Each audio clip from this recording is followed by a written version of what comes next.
Janet Nepales, GMA 7 Philippines. Congratulations, Guy. Uh, Thank you. Thank you. I know, Cooper, this is a passion project for you. You wrote, directed, edited, produced. So tell me, why is this a passion project for you?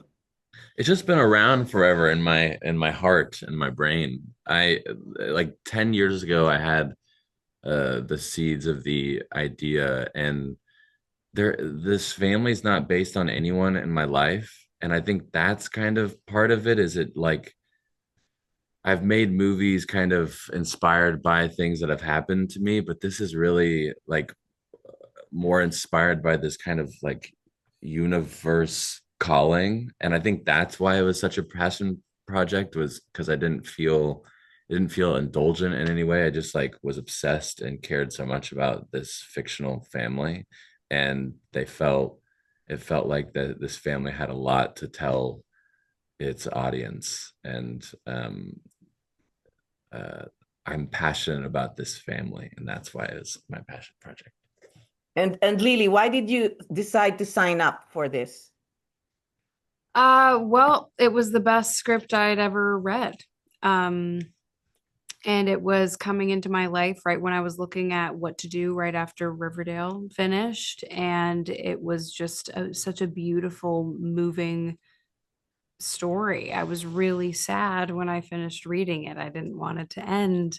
And I just felt incredibly honored that Cooper was looking at me as someone to play his sister in a project that was so near and dear to him. And it was a project that felt kind of like a once in a lifetime opportunity, a bit for an actor to play uh, both an adult and the 9-year old version of themselves. It was just, kind of an actor's dream. So I just felt incredibly lucky. And like I said, the script really, really moved me deeply. And I was a fan of his other films.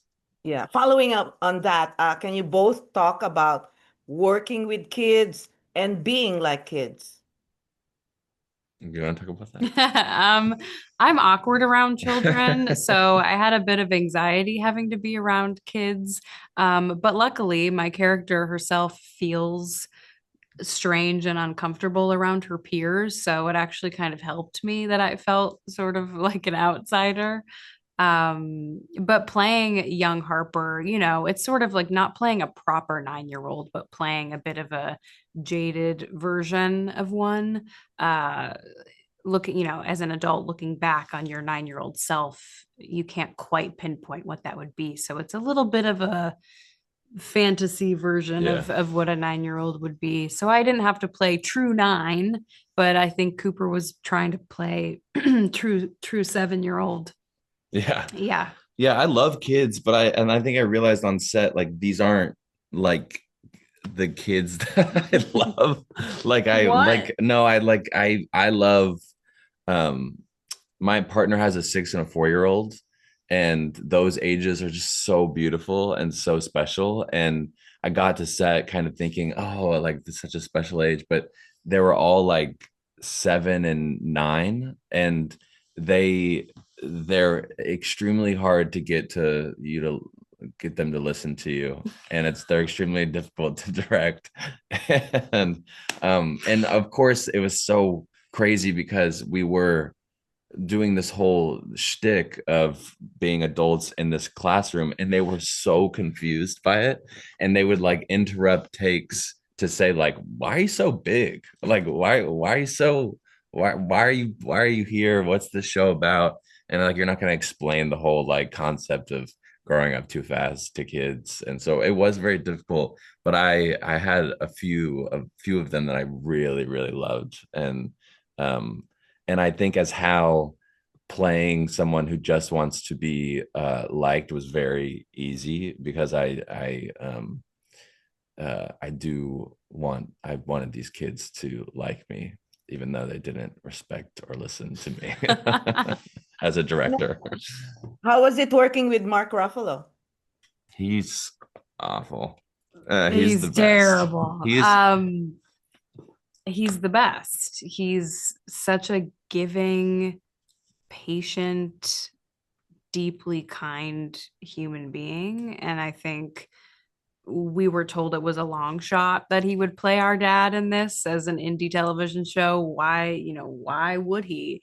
But then he did, and it felt like the biggest win and celebration. We all got on a threesome FaceTime and I met him for the first time over FaceTime, and we got sushi together in LA. And I just working with him and Betty and everyone else on the show felt like sort of a once in a lifetime cast that you get to work with that many good, grounded, talented, Yeah. just like there for the love of it all, Grounded. artistic people. Mark really set the tone because like we felt, oh my gosh, Mark is playing our dad. And then right away on set, that went away because he's just so he's so human and grounded and not at all, he doesn't like walk around referring to himself in third person like a lot of people like him do. And so it just he felt like he was there to be in service of this project like we all were. And it was such a joy to work with him because he's such an open actor. And yeah, I just think back to like being in a scene with you, Betty, and Mark. It's like that's never gonna happen again. It's so they're so talented, but they're also so just funny. And one of our like craziest scenes where we could not stop laughing and we're like pissing everyone off because we couldn't get through a take was all four of us just like laughing about something silly. And it's with these like genius actors. Thank you very much, Yeah. and more power to both of you. Thank you. Thank you.